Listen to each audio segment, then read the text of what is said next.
जी हाँ, बहुत से लोग शेयर बाजार में इसी तरह लॉस करके बर्बाद हो गए हैं, क्योंकि बाजार में प्रॉफिट करना हर किसी के बस की बात नहीं है। चलिए हम आज डिस्कस करेंगे सेबी का ऑफिशियल डाटा 2025 से 26 तक जो फाइनेंशियल ईयर में रिटेल ट्रेडर्स ने एफएनओ में लॉस किया है। तो जो लास्ट ईयर फाइनेंशियल ईयर में लॉस मेकिंग ट्रेडर थे वो 90.9% थे, लगभग 91%, जबकि इस साल 87% लोगों ने लॉस किया है। जो मामूली सा बदलाव आया है लॉस करने में वो 0.3 का है।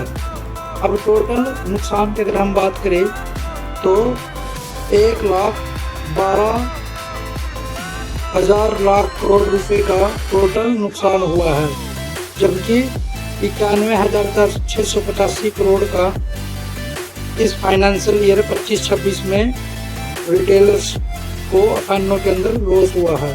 पिछले साल के मुकाबले इस साल 18% की गिरावट जरूर आई है, पर ये टैक्स बढ़ने की वजह से और मार्केट में नए रूल आने की वजह से पार्टिसिपेशन कम हुआ है, उसकी वजह से ये लॉस जो ट्रेड करने वाले लोगों की कमी है।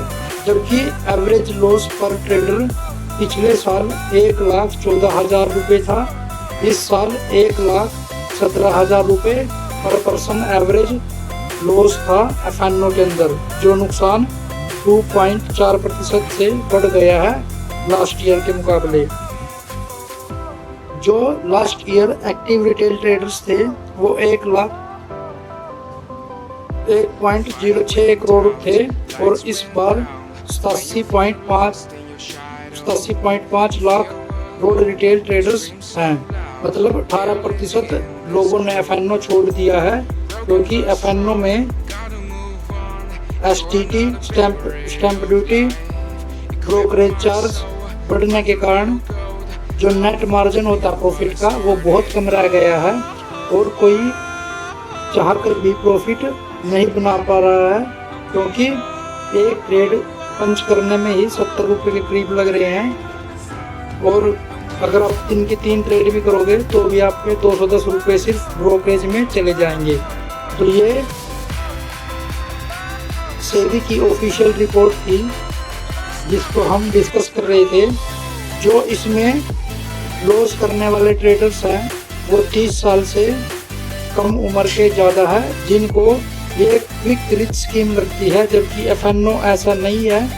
एफएनओ ट्रेडिंग करने से पहले आपको नॉर्मल ट्रेडिंग करनी होगी, वहाँ पर आपको ऐसा लगाना सीखना होगा, मार्केट में मूवमेंट चेंज करना सीखना होगा, ट्रेडिंग एसएल का यूज करना सीखना होगा और सबसे बड़ा सेल्फ कंट्रोल करना सीखना होगा, क्योंकि ट्रेडिंग कोई स्ट्रेटजी का गेम नहीं है, यह सिर्फ खुद को कंट्रोल करने का एक माइंड का साइकोलॉजिकल बैटल है। यहाँ पर आपके माइंड के साथ आपका वॉर होता है, जिसमें आपको अपने माइंड को स्टेबल रख के ट्रेडिंग करनी होती है और ट्रेडिंग हाई लेवरेज से बचना होता है। तो ये वीडियो हमने सेबी की रिपोर्ट के ऊपर बनाई है। कृपया सीखने के बाद ही ट्रेडिंग करें। धन्यवाद। चैनल को सब्सक्राइब करें, लाइक करें।